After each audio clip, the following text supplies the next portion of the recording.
ঘুমিয়ে আছি।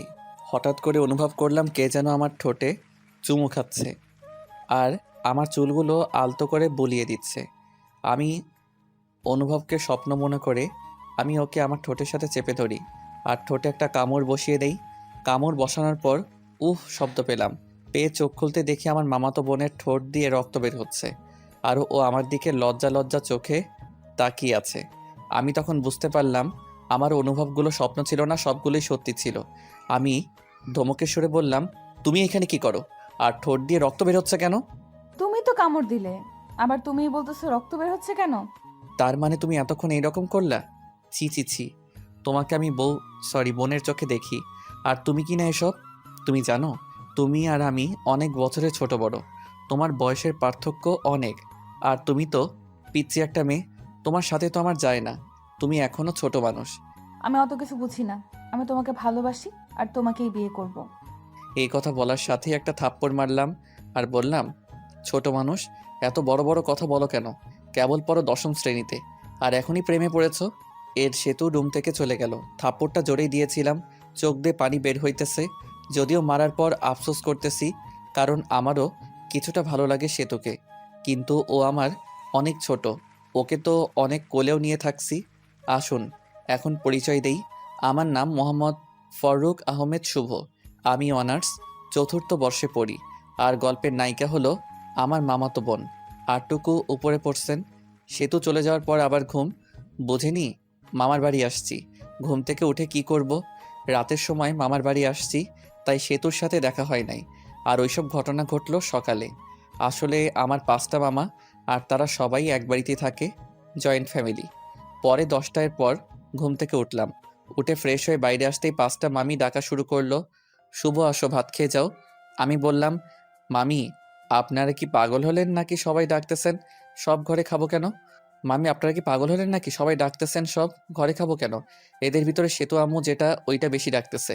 আমি ওই মামির উদ্দেশ্য করে বললাম, এত নাম ধরে না ডেকে বললেই তো হয়, জামাই আসেন ভাত খাইয়া যান। আরে, আমি তো জামাই করে বলতেই চাই, কিন্তু আমার মেয়ে তো তোমাকে রিজেক্ট করে দেবে। তখন আবার তুমি কষ্ট পাবা, তাই ডাকি না।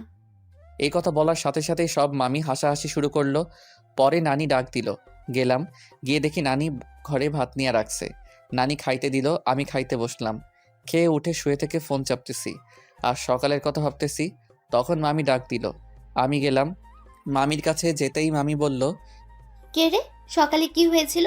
সেতু চোখে জল নিয়ে বের হলো আর রাগ করে না খেয়ে স্কুলে চলে গেল। কিছু না মামি, ঘুমাইছি অনেক দেরি করে। আর ও যায়া ডাক দিছে, ওর ডাক শুনে আমি জোরে ধমক দিছি, তাই হয়তো। আমিই পাঠিয়েছিলাম ডাকতে ভাত খেতে আসার জন্য। আচ্ছা, যা হয়েছে, তোকে তোর মামা একটু পাশের স্কুলে ডাক দিতে বলছে, যা। আমি ভাবতে লাগলাম, মামা কেন স্কুলে গিয়ে ডাকতে বলল কেন? আমার মামা আসলে হাই স্কুলে মাস্টার। পরে গোসল করে রেডি হয়ে নানির কাছে গেলাম। গিয়ে মিষ্টি সুরে সুরে বললাম, ও নানি দাও, ও নানি দাও। টাকা নাই আমার কাছে। আমি কি কামাই করি? টাকা কই পাবো? আরে ভাই ভাবছেন আমি ফকির না, কিন্তু ফ্রিতে টাকা নিয়ে খরচ করলে দরদ থাকে না। পরে অনেক কষ্ট করে টাকা নিলাম, নিয়ে গেলাম মামার স্কুলের দিকে। বেশি দূরে না, কাছেই মামার স্কুল। পরে স্কুলের মাঠে গিয়ে মামাকে গিয়ে ফোন দিলাম। ফোন দিয়ে বললাম, মামা আসতে বলেছিলেন। অফিস রুমে আছি, তুমি আসো। পরে গেলাম, গিয়ে সালাম দিলাম। রুমের ভিতর গেলাম, মামা বলেন, একটা কাজ করে দিবা আমার হয়ে? এইরকমভাবে বলছেন কেন? কাজ দেন, একটা 10টা করে দিব। তুমি তো জানো আমার মেয়ের রাগ কীরকম।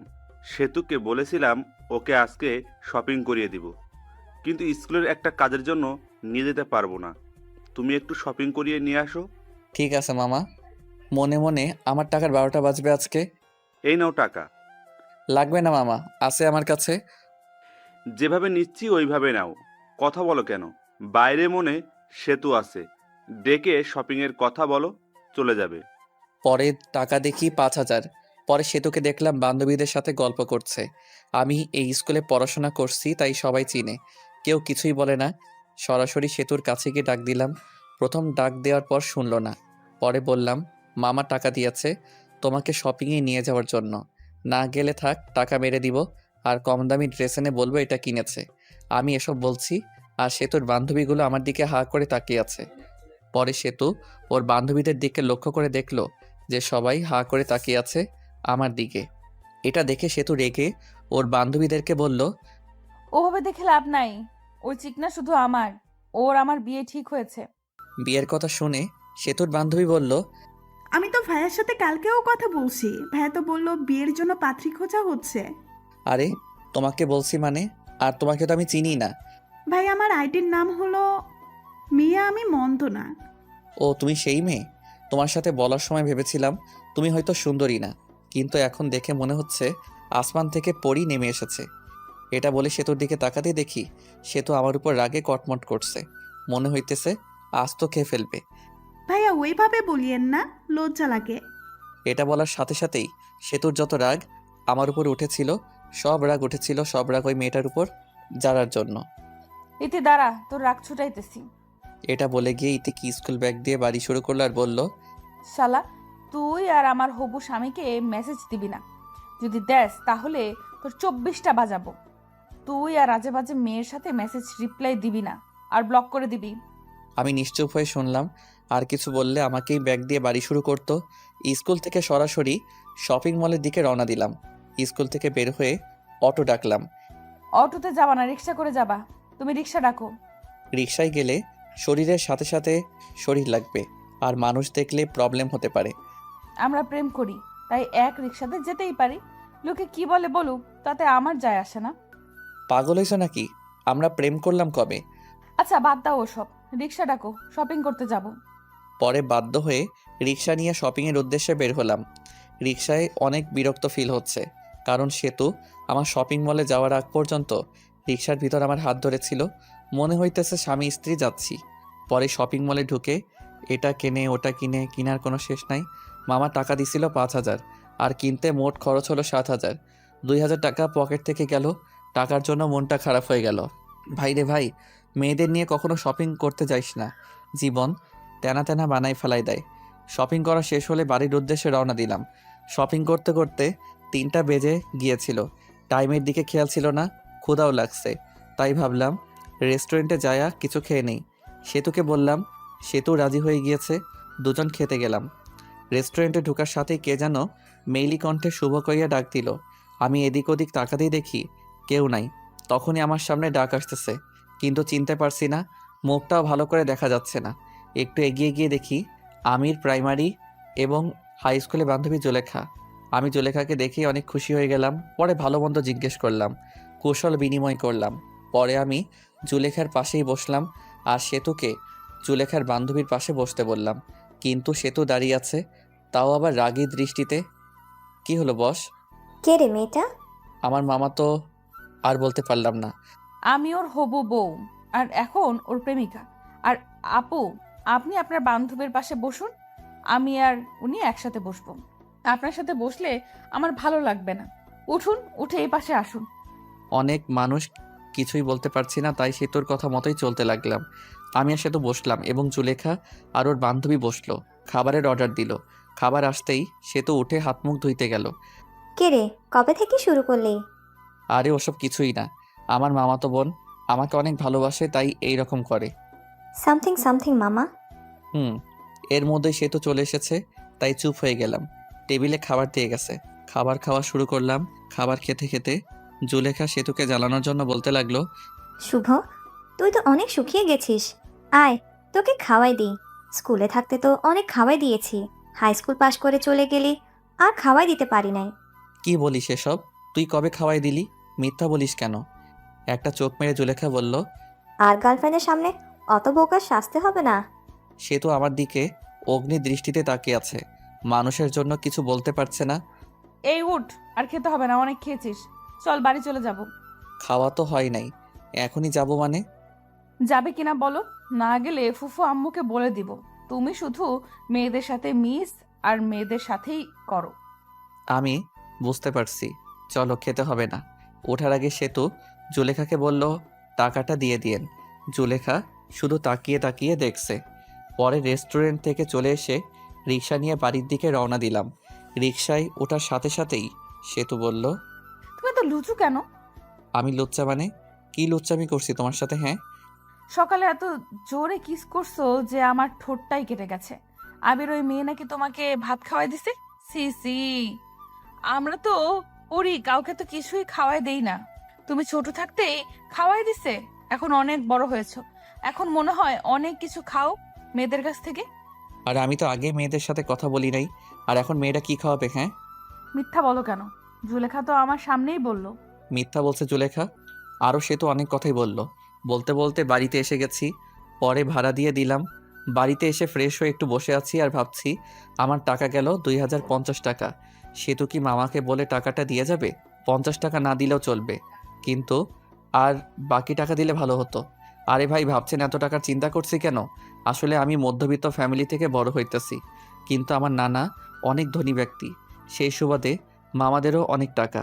যারা মধ্যবিত্ত ফ্যামিলি থেকে বড় হইতেছেন তারা জানেন মধ্যবিত্তদের টাকাটা কি। মধ্যবিত্ত ছেলেদের 1 টাকা খরচ করলেও হিসাব করে করতে হয়। এসব ভাবতেছি, তখনই এসে বলল, কে রে, তোর মন খারাপ নাকি? না নানি, এমনিই বসে আছি। এই বলে নানি চলে গেল। তখনই সেতু আসলো আর বলল, আম্মু তোমাকে ডাকে। আমি গেলাম, যে মামিকে ডাকলাম, ও মামি মামি। রুমের ভেতর আয়। রুমের ভিতরে যেতেই মামি দেখি টেবিলের উপর নাস্তা রান্না করে রেখেছে, কাউনের চাউল দিয়ে। মামি ডাকলেন বলে সেতু বলল, তোমার জন্য কাউনের চাল দিয়ে নাস্তা রান্না করেছে, বসে বসে খা। আমিও খেতে বসলাম। কাউনের চাউলের নাস্তা খেতে অনেক টেস্ট। আপনারা কেউ খাইছেন কাউনের নাস্তা? খাইতে খাইতে বললাম, সেতু খাইছে। না, খাই নাই, কই মনে হয় গেল ঘুরতে, এসে খাবে বললো। খেয়ে উঠে আমিও মামাতো ভাইয়ের সাথে ঘুরতে গেলাম। যে নানির বাড়ি গেলেই ওই মামাতো ভাইয়ের সাথে ঘুরি। ঘোরাঘুরি বাড়ি ফিরে অন্য মামির ঘরে খাবার খেলাম, খেয়ে নানির ঘরে আসলাম। এসে শুয়ে ফোন চাপতেছি। কিছুক্ষণ সময় যাওয়ার পর মামারা সবাই এসে পড়েছে। মামারা সবাই নানির ঘরে এসে গল্পগুজব করে। নানির বয়স হয়ে গেছে আর নানু ভাইও মারা গেছে, তাই আর কি। মামিরাও আসে, সবাই অনেকক্ষণ গল্প করে। ওই দিনও গল্প করতেছি, তখনই সেতু এসে বলল, ভাইয়া তোমার ফোনটা দাও তো। মামা মামি সবাই বসে আছে, তাই ফোন দিয়ে দিলাম। কিছু না বলে আমরা গল্প করতেছি। সেতু তো মোবাইল পেয়ে প্রথমে ঢুকলো, মেসেজে ঢুকে দেখে অনেক মেয়ে মেসেজ দিছে। মেসেজ দেওয়ার অবশ্য কারণ আছে, ওটা বলবো না। এর মধ্যে দেখতে পেল সেতুর এই আইডি থেকে মেসেজ আসছে, ভাইয়া খাবার খাইছেন? আমি তো আপনার প্রেমে পড়ে গেছি। সেতু সিন করলো, কিন্তু কোনো রিপ্লাই দিল না। মেসেজ সিন করা দেখে আবার মেসেজ দিল, কি হলো ভাই? চুপ থাকা মানে কি আমি বুঝে নিব আপনিও আমাকে ভালোবাসেন? সে তো রিপ্লাই দিল আমি হয়ে। সেতুর বান্ধবীর নাম সীমা। কিন্তু আমি তো আমার মামাতো বোনকে ভালোবাসি। ভাইয়া, সেতুর তো বয়ফ্রেন্ড আছে, তাও একটা না অনেকগুলো, যেগুলো হিসাব করে শেষ করা যাবে না। এই কথা শুনে সেতুর রাগ তো চরম পর্যায়ে চলে গেছে। আচ্ছা, আমি কে তুমি তো জানো না, আমি তোমার ভাবি। মানে? সেতু অমনি ভিডিও কল দেয়, আর ওই দিক থেকে সীমা ধরে। কল ধরার সাথে সাথেই সেতুর মুখ দেখতে পেয়ে অবাক হয়ে যায়। ওই শালা, আমার অনেকগুলো বয়ফ্রেন্ড আমার, তাই না? না মানে এমনি বলছি। এখন থেকে আর মেসেজ দিবি না। এটা বলে কল কেটে দেই, আর আমার মেসেঞ্জারে যত মেয়ে ছিল সবগুলো মেয়েকে ব্লক মেরে দেই।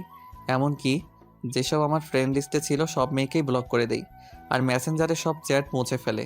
আর রিলেশন স্ট্যাটাস দেই, ইন এ রিলেশনশিপ। মা, ফোনটা শুভকে দিয়ে দিও। তুই এত বড় ছেলেকে নাম ধরে বললি কেন? ও তোর ভাই, আর তুই ফোন নিয়েছিস, তুই দিয়ে আয়।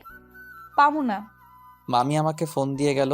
ফোন হাতে নিয়ে দেখি ফোনের সব কিছুই চেঞ্জ। ওয়ালপেপার দিছে সেতুর, আর লেখা ওয়ালপেপার পাল্টালে তুমি শেষ। পরে ডাটা অন করে মেসেঞ্জারে ঢুকলাম। মেসেঞ্জার একেবারে ভীম দিয়ে ঘষে পরিষ্কার করে ফেলেছে। তখনই একটা মেসেজ আসলো অচেনা আইডি থেকে। মেসেজে লেখা ছিল, শুভ সাহেব, এত ভেবে লাভ নাই, সব কিছু আমি ডিলিট করে দিছি। তোমার চ্যাট লিস্টে শুধু আমিই থাকবো। তোমার চ্যাট লিস্টে প্রথম ব্যক্তি আমি, আর শেষ ব্যক্তিও আমি। আর কোনো মেয়েদের সাথে কথা বলবা না, কথা বললে কিন্তু প্রবলেম হয়ে যাবে। তুমি কে? আর তুমি আমাকে চিনো কিভাবে? আমি চিনি তোমাকে, আর তুমিও আমাকে চেনো, তোমার আশেপাশেই আছি। আমি চিনতে পারছি, তুমি আর কেউ না, আমার কিউট বোন সেতু। ওই শালা, বোন বলা বাদ দিয়া বউ বললেই তো পারিস। সবাইকে কি বউ বানানো যায়? সবাইকে বলতে হবে কেন? শুধু আমাকে বলবা। তোমাকে বলবো কিভাবে? তুমি তো আমার আদরের ছোট বোন। তোকে কয়বার বলবো যে আমাকে আর বোন বলবি না? এরপরে বোন বললে তোর 12টা বাজিয়ে দিব। আচ্ছা বাদ দাও, অনেক রাত হয়েছে, ঘুমিয়ে পড়ো। ওকে। আমিও ঘুমালাম। সকালে উঠে বাড়িতে চলে আসব। ঘুম থেকে উঠে দেখি সেতু আমাকে জড়িয়ে ধরে শুয়ে আছে। এই সেতু, এইভাবে ধরে আছো কেন? মামি অথবা অন্য কেউ দেখলে কি ভাববে? কেবল তো এসে একটু জড়িয়ে ধরলাম, আর এরকম করছো কেন? সেতু ছাড়তে চাইনি, আমি জোর করে ছাড়িয়ে নিলাম আর বললাম, তুমি এখানে কি করো? হ্যাঁ, আম্মু ডাকতে পাঠাইলো, তাই আসছি। তুমি যাও, আমি আসতেছি। মুখটা বেঁকিয়ে চলে গেল। আর ফ্রেশ হতে চলে গেলাম। ফ্রেশ হয়ে মামির কাছে গেলাম। দেখি মামি অনেক কিছু রান্না করছে। মামি এত কিছু রান্না করছেন, কেউ আসবে নাকি? ফাজলামো করা বন্ধ কর। তুই আসোস, আসার পর যখন চলে যাবি তখন তোর জন্য প্রতিবারই রান্না করি। আমি মিষ্টি একটা হাসি দিয়ে খাবার টেবিলে বসলাম।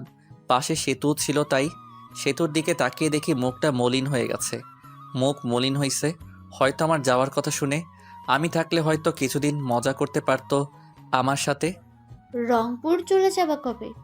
বিয়ে না করে যাব না মামি, আব্বু পাত্রী দেখতেছে। ওমা, তাই নাকি?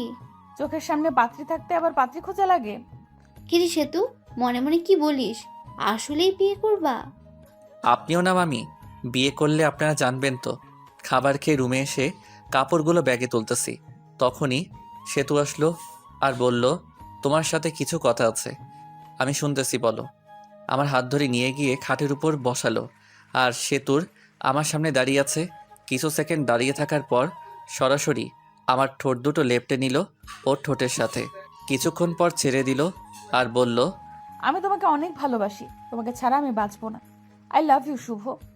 আমি স্তব্ধ হয়ে আছি। কি উত্তর দিব ভাবতে পারছি না। আমিও সেতুকে ভালোবাসি, কিন্তু আমাদের বাস্তবতা অনেক কঠিন। আমার মামারা আমাকে অনেক বিশ্বাস করে। উত্তর দাও, কি হলো? সেতু, তুমি পাগলামি করছো কেন? তোমার আমাদের সাথে যায় না, আর আমাদের সম্পর্ক কেউ মেনে নেবে না। মাঝখান থেকে আমাদের যে মধুর একটা সম্পর্ক আছে, এটা নষ্ট হয়ে যাবে।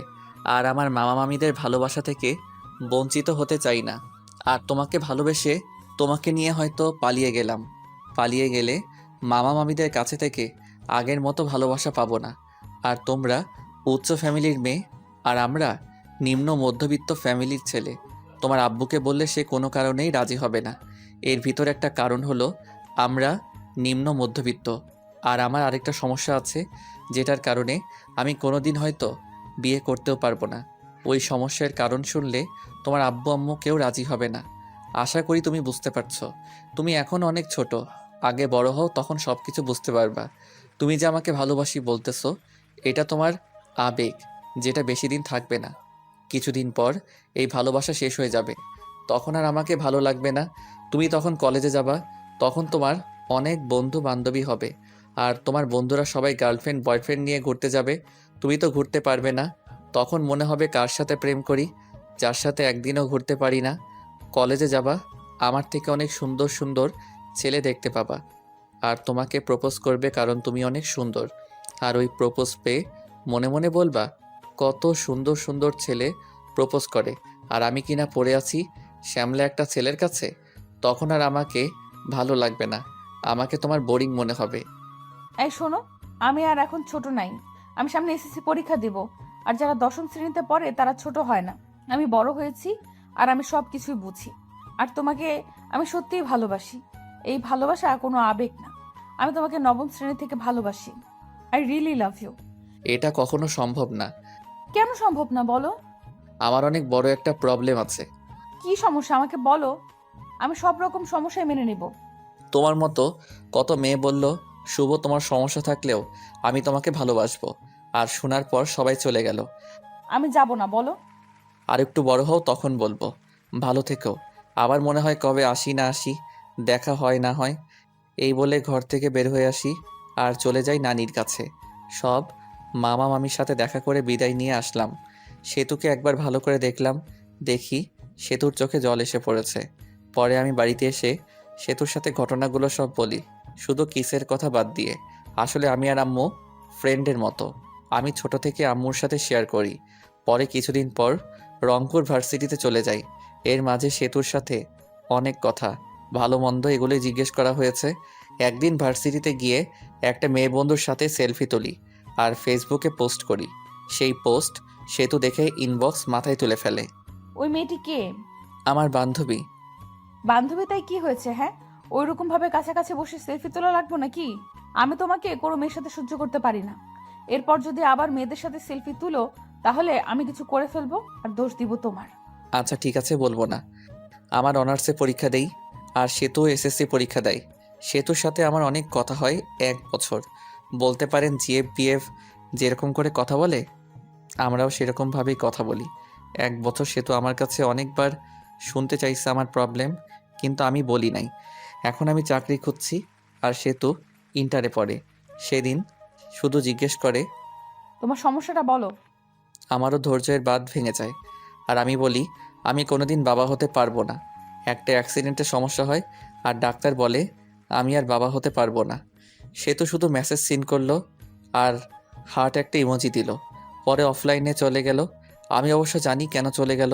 আমার যে সমস্যা এটা জেনে কোনো মেয়ে বিয়ে করবে না। আর বিয়ে করবেই বা কেন? আমি কোনোদিন তাকে মা ডাক শোনাতে পারবো না। এই যে সমস্যার কথা বললাম, এখানেও কিছু কারণ আছে। গল্পে থাকুন, জানতে পারবেন। গল্পের ভিতর টুইস্ট আনতে চাইতেছি। সেদিন সমস্যা বলার পর সেতু 3 দিন অনলাইনে আসে নাই। আমি ওকে মিস করতেছি অনেক। সেতু আমাকে অনেক কেয়ার করতো, অনেক শাসন করতো। তার দেওয়া মেসেজগুলো মিস করতেছি। 3 দিন পর অফলাইন আসলো। সেতুর নামের পাশে সবুজ বাতিটা জ্বলে উঠল। আমি একটা মেসেজ দিলাম, কেমন আছো? ভালো। বাড়ির সবাই কেমন আছে? ভালো। ভালো থেকো। হুম। পরে আর মেসেজ দিলাম না। একটু মনে মনে হাসলাম। হায় রে আবেগ, আগে কত কথা বলতো, এখন আর কথাই বলে না। মেসেজ তো দেয়ই না, আবার বলছে তোমাকে অনেক ভালোবাসি। সেতুর ভালোবাসা ছিল আবেগ, আর এই ভালোবাসার সমস্যার কথা শুনে জানালা দিয়ে পালালো। আর বলতো সমস্যা আছে তাই কি, অমনি ভালোবাসবো। আপনারা ভাবছেন হয়তো আমি কষ্ট পাচ্ছি না। আসলেই আমার কষ্ট হচ্ছে না। আজকে নতুনভাবে কেউ কথা বলা বাদ দেয়নি। অনেকে এরকমভাবে বলতো ভালোবাসি, কিন্তু সমস্যার কথা বলতেই কথা বলা বন্ধ করে দিছে। যদিও অন্য মেয়েদের থেকে সেতুর ব্যাপারটা একটু আলাদা, কারণ সেতুকে আমি ভালোবাসি। আর ভালোবাসাও না ভালো লাগা, এই আর কি। সেতুকে মিস করি, তার মেসেজগুলো মিস করি, এটাই, তাছাড়া আর কিছুই না। এখন আস্তে আস্তে সেতুকে ভুলে যাব, তার দেওয়া মেসেজগুলো আর মিস করব না। আমার একটা চাকরি হয়ে গেছে, এখন আর আমি বেকার নাই। কিছুদিন পর শুনতে পেলাম সেতুর বিয়ে ঠিক হয়েছে একটা এমবিবিএস ডাক্তারের সাথে। শুনে ভালোই লাগলো। বিয়ের দিন তারিখ ঠিক হয়েছে। বিয়ের 7 দিন আগে থেকেই সব মামা মামি নানি সবাই ফোন দিয়ে বলতেছে তাড়াতাড়ি আসতে। আর বলবেই না কেন, 5 মামার একমাত্র ভাগিনা, অনেক আদরের। আর আমি ছোটবেলায় মামার বাড়ি বেশি থাকছি, কিন্তু এটা ওটা বলে বলি বিয়েতে যাইতে পারবো না। আসলে বিয়েতে যাইয়া সেতুর সামনে যাইতে শরম করবে, আর শরমের কারণটা আপনারা ফিল করতে পারবেন। সেতুর বিয়েতে আসতে আব্বু আম্মু আসতে বলেছে, কিন্তু না করে দিছি। আম্মু আসার জন্য জোর করে নাই, জোর করলে আসতেই হতো, কারণ আম্মু উপরে কথাগুলো সব জানে। আমার জীবনে সব ঘটনা আম্মুর সাথে শেয়ার করি। বিয়ের 4 দিন আগে সেতু মেসেজ দিছে, ভাইয়া বিয়ে আসবে না কেন? আসলে 1 বছর কথা বলার পর তোমাকে ভালোবেসে ফেলেছিলাম, আর তুমি মাঝপথে ছাইড়া দিলে। সব কিছুই সম্ভব, কিন্তু নিজের চোখের সামনে ভালোবাসা দেখা সম্ভব না। আপনাকে দিয়ে যদি আমি মা হতে না পারি তাহলে বিয়ে করে লাভ কি? আপনাকে তো কেউ বিয়ে করবে না। আমি আর কিছু না বলে হাসির একটা ইমোজি দিয়ে অফলাইন চলে গেলাম। বিয়ের 2 দিন আগে রুমে বসে আছি বললে ভুল হবে, অফিসের জন্য রেডি হচ্ছি। তখন দেখি মামা আমার দরজার সামনে দাঁড়িয়ে আছে। আমি সালাম দিয়ে বললাম, আরে মামা, কখন আসলেন? এই জায়গায় বসেন। আমি বসতে আসিনি, তোমাকে নিতে এসেছি, চলো। মামা, নতুন নতুন অফিসে জয়েন করছি, আর ছুটি দিবে না, আর এমনি গেলে চাকরি থাকবে। তোমাকে কি কেউ কিছু বলেছে? তোমার মামি কি কিছু বলেছে বলো? না মামা, আমি আর কি বলবো। তাহলে চলো, তোমার অফিসে যাব, আমি ছুটি নিয়ে নিব। পরে বাধ্য ছেলের মতো মামাকে নিয়ে গেলাম অফিসের সামনে। গিয়ে মামা কাকে যেন ফোন করলো। পরে অবশ্য বুঝতে বাকি থাকলো না যে তার বন্ধুকে ফোন দিছিল। কি রে, কি অবস্থা? ওই পাশের লোকটির কথা শুনতে পারলাম না। আমি তোর অফিসের সামনে দাঁড়িয়ে আছি। লোকটি কি বলল শুনতে পেলাম না। কিছুক্ষণ পর দেখি আমাদের অফিসের বস বের হয়ে আসলো। আশা দেখে সালাম দিলাম। ওয়ালাইকুম আসসালাম। শুভ আমার ভাগিনা, ওর ছুটি লাগবে। আরে শুভ তোর ভাগিনা হয়? আগে বলবি তো, বললে আগেই ছুটি দিয়ে দিতাম। এখন তো জানলি, ছুটি দিবি নাকি চলে যাব আমি? আরে তুই আইসে ছুটি না দিয়ে পারি বল? চল কিছু খাই। হুম, চল। পরে একটা রেস্টুরেন্টে গেলাম, গিয়ে খাইতে বসলাম। তা শুভ কি কাজ কিছু পারে না পারেই না? পারে, কিন্তু নতুন তো, তাই মাঝে মাঝে সমস্যা হয়। কিন্তু পারফরমেন্স ভালো, আগাতে পারবে। হঠাৎ করে আসলি, ফোন দিয়ে আসতি, তোর ভাবি শুনলে খুশি হতো। সময় নাই রে, এখানে দুইটা কাজের জন্য এসেছি। এক হলো তোর সাথে দেখা করতে, আর ভাগিনাকে নিতে। মামা একটা কার্ড বের করে দিল আর বলল, বিয়ের দিন চলে যাইস, আমার মেয়ের বিয়ে, আর কোনো কিন্তু চলবে না বলে দিলাম। ঠিক আছে, চলে যাব। তাহলে আজকে উঠি রে, বাড়িতে অনেক কাজ, বুঝতেই তো পারছস। আচ্ছা যা। পরে আমরা চলে আসলাম, এসে সরাসরি নানির বাড়ি। নানির বাড়ি অনেক মানুষ, সবাই আমাকে দেখে কাছে আসলো, সবাই কথা বলল। কিছুক্ষণ পর আমার ছোট কিউট বোনটা আসলো আর বলল, আমার জন্য কি নিয়ে এসছো? কিছুই না। তোমার সাথে কথা নেই, যাও। ঠিক আছে না। নীলা আমাকে চকলেট দেয়গা। পরে ছোট বোন চকলেটটা নিয়ে দৌড় দিল। আমি আম্মুর সাথে কথা বললাম, বলে ফ্রেশ হয়ে কিছু খেয়ে নিলাম। সেতুর সাথে এখনো দেখা হয়নি, অনেক খুশিতে আছে মনে হয়। বিয়ের সব আয়োজন কমপ্লিট করা হলো। বিয়ের দিন যেটা ভাবি নাই ওই কাজটাই হয়েছে। আরে ভাই, যেটা ভাবতেছেন ওইটা হয় নাই। আপনারা ভাবছেন সেতুর সাথে বিয়ে হবে, কিন্তু বিয়ে হবে না। আসলে আমি মেয়েদের উপর কোনোদিন ক্রাশ খাই নাই, বলতে পারেন কাউকে প্রথম দেখায় ভালোবেসে ফেলিনি। কিন্তু সেতুর বিয়েতে একটা মেয়েকে দেখি, যাকে দেখে বুড়াই ফিদা হয়ে যায়। ভালোবেসে ফেলেছি, কিন্তু মেয়েটিকে চিনি না। মামার বাড়ির আত্মীয়দের যতগুলো মেয়ে আছে সবগুলোই চিনি, কিন্তু এই মেয়েকে চিনলাম না। অত ভেবে লাভ নাই, শুভ আগে ভাব কিভাবে মেয়েটাকে পটানো যায়। যেভাবে হোক বিয়ের কয়দিনের ভিতর পটাতে হবে, না পটালে হাতছাড়া হয়ে যাবে। যেই ভাবা সেই কাজ। দেখতে পেলাম মেয়েটা একাই বসে আছে। আমি তার কাছে গিয়ে বসলাম। বসে থেকে বুকের বাম পাশে হাত দিয়ে বলতে লাগলাম, উহ, আহ, ইস, আপনার কোনো সমস্যা হয়েছে? ডাক্তারকে ডাক দিতে বলবো? উহ, ওহ, ইস, দেখতেই পারছেন বুকের বাবাসে চিনচিন করছে। ডাক্তারকে ফোন করব? এই ব্যথা ডাক্তার দিয়ে ভালো হবে না। এই ব্যথা ভালো হতে হলে আপনাকে লাগবে গো, আপনাকে। আরে আপনি কি বলেন এসব? আপনি পাগল হয়েছেন নাকি? প্রেমে পড়লে যদি পাগল হতে হয় তাও হব তোমার জন্য। কি বলেন এসব? এই বলে মেয়েটি চলে গেল। আমি ওর চলে যাওয়ার দিকে তাকিয়ে রইলাম, ধ্যান ধরে বসে আছি। তখনই মামা বলল, শুভ এই কাজটা করতো। কাজ করতে চলে গেলাম, কিন্তু ওই মেয়েটির মায়াবী চোখ, এলোমেলো চুল, এত সুন্দর চাহনি, মিষ্টি মিষ্টি হাসি, সব মিলিয়ে পুরাই জোস। ভাবতে লাগলাম নামটা কিভাবে শোনা যায়। বাড়িতে যতগুলো লোক আছে তাদেরকে খাবার দিতে হবে, আর আমার দায়িত্ব হলো টেবিল ঘুরে ঘুরে দেখা। টেবিলের উপর সব কিছু রাখা হবে, সব আত্মীয়দের যা কিছু খাবে সব নিয়ে নিয়ে খাবে। ওইটাই দেখা লাগবো কোন জায়গায় তরকারি শেষ হলো, পানি শেষ হলো, কারো খাইতে প্রবলেম হইতেছে কিনা। এত কাজ আর বিয়েবাড়ির এত মেয়েদের মাঝে আমার চোখ শুধু ওই মেয়েটিকে খুঁজে। বিয়েবাড়িতে মেয়ে পটানো আর কথা বলার জন্য একেবারে পারফেক্ট জায়গা। অবশেষে সবাইকে খাইতে দেওয়া হলো। অনেকে আসলো, কিন্তু ওই মেয়েটিকে আসতেছে না।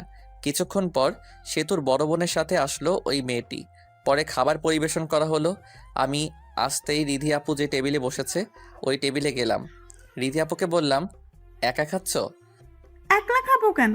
এই যে কত মানুষ আমার আশেপাশে। আচ্ছা, আমাকে সাথে নিয়ে খাইলেও তো হয়। একটা মাংসের টুকরা খাওয়াই দাও। হ্যাঁ কর, খাওয়াই দিতেছি। আপা, এই মেয়েটার নাম কি? কোন মেয়েটা? তোর ডান পাশেরটা। ও, এর নাম হলো আফরিন। এ হলো। আর কিছু শুনতে চাই নাই, নামটা দিয়েই চলবে। আচ্ছা, মেয়েদের নাম শুনে কি করবি? আবার প্রেমে পড়ে গেলে নাকি? আফরিন শুধু সবকিছু শুনতেছে আর অবাক দৃষ্টিতে আমাদের দিকে দেখছে আর খাচ্ছে। কি যে বলো না তুমি! প্রেমে পড়ে কি করবি? ফুপুকে বলে একটা বিয়ে করে ফেল, বয়স তো আর কম হলো না, আর কিছুদিন গেলে বুড়ো হয়ে যাবি, বউ পাবি না। আফরিনের মতো সুন্দর একটা মেয়ে পেলে তো এখনই বিয়ে করে ফেলতাম। আফরিন একটু কাশি দিল খাক খাক করে। আর নিধি, কি বললি তুই? আর আমি এটা বলে ওখান থেকে চলে আসলাম। বেশিক্ষণ থাকলে প্রবলেম হয়ে যেত। সবার খাবার খাওয়া শেষ হলো, তখন মামা বলল, শুভ, তুমি কি কিছু খাইছো? না মামা। তুমি তাহলে নিজের রুমে যাও, খাবার পাঠিয়ে দিতাছি। কিছুক্ষণ পর সেতুর শ্বশুর বাড়ি থেকে লোক আসবে, তখন তো আর খাইতে পারবা না। খাবার খেয়ে ভালো ড্রেস পরে এটা পরিবর্তন করো, গরমে ঘামের কারণে ড্রেসটা নষ্ট হয়ে গেছে। ঠিক আছে মামা। পরে চলে গেলাম নিধি রুমে। গিয়ে দেখি নিধি, আফরিন আরও কয়েকটা মেয়ে বসে থেকে ফোন চাপছে। আমাকে দেখে নিধি বলে উঠল, ক্যারে বান্দর, এখানে কি করস? আফরিনের দিকে তাকিয়ে থেকে বললাম, তাকে না দেখে আর থাকতে পারলাম না। কাকে রে? বুঝবি না রে। আপনারা হয়তো ভাবছেন নিধির ঘরে খাইতে যেতে বলল কেন। এখানে একটা কারণ হলো, বাড়িতে অনেক আত্মীয়, এখন আমাকে আলাদাভাবে খাওয়াতে হলে আলাদা একটা রুম তো লাগবে, তাই না? তখনই মামা খাবারের প্লেট নিয়ে ঢুকলো আর আমি টেবিলে বসে পড়লাম। মামা নিধিকে দেখতে পেয়ে বলল, তুই শুভকে তুলে তুলে দিস, শুভ তো তুলে নিয়ে খায় না। ওকে চাচ্ছু? সবার সামনে রেখে তরকারির বাটি, ভাতের বাটি আর যা কিছু আয়োজন করছিল সব খাইতে বসছি। তখন ছোট মামি এসে বলল, শুভ, ভাত নেও, তরকারি নাও। এমনকি মামি তুলে দিল। আমিও খাইতে লাগলাম। ছোট মামি চলে গেল, মেজো মামি আসলো, মেজো মামিও এসে তরকারি দিল, ভাত দিল, আমিও নিলাম। পেট ভরে গেছে। মেজো মামি চলে যাওয়ার পর আসলো সেতুর আম্মু, এসে বলল, তরকারি নাও। আমি বললাম নিব না, তবু জোর করে দিল। এদিক দিয়ে তো আমার অবস্থা খারাপ। পরে সেজো মামি এসে আরও দিয়ে গেল। আমার পেটে তো ঢুকে না। পিছনে তাকিয়ে দেখি নিধি আর ওর সাথে বসে থাকা মেয়েগুলো হাসতেছে। আর কাটা গায়ে নুনের ছিটা দেওয়ার জন্য নিধি এসে বলল, চামচ দিয়ে মাংস প্লেটে দিয়ে বলল, এই নিয়ে খা, বেশি করে খাওয়া। আমার অনেক রাগ উঠে গেল, মনটাই চাইতেছে ধরে পিটাই। প্লেটে মাংস দিয়ে নিধি পাশের চেয়ারে বসলো আর ওর সাথে মেয়েগুলোকে ডাক দিল।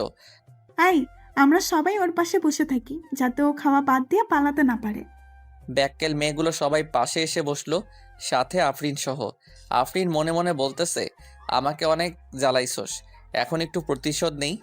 আফরিনও মাংস তুলে দিল আর বলল, খাও, খাইলে শরীর ভালো থাকবে। আফরিন এই কথা বলার সাথে সাথে বললাম, ভাবছিলাম খাবো না, কিন্তু এখন খাবো। হাজার হলেও আমার গার্লফ্রেন্ড এত আদর করে দিল, আমি কি না খেয়ে পারি? আফরিন তো রাগে ফায়ার, আর বাকি মেয়েগুলো হাসতেছে। এর মধ্যেই নিধির একটা কল আসে, আর একটু দূরে যাই কথা বলার জন্য। তখনই আফরিন আবার মাংস দেয় রাগ করে। আদর করে দিছি, খা, না খেয়ে উঠতে পারবি না।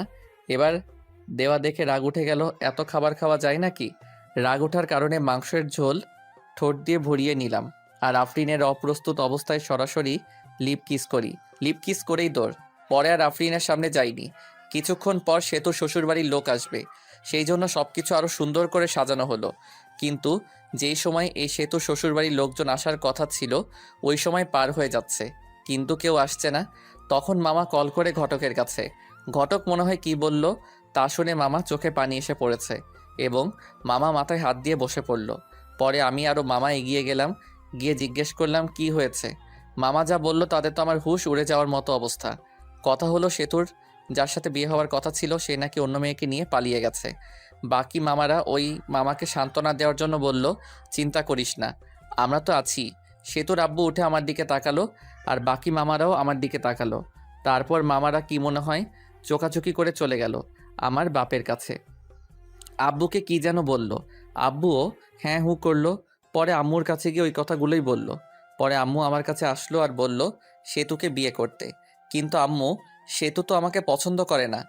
তখনই আমার মামারা এসে পড়লো আর বলতে লাগলো, শুভ না করিও না, বুঝতেই তো পারছো। পরে আমিও রাজি হয়ে গেলাম। বর সেজে গিয়ে মণ্ডপে বসে পড়লাম।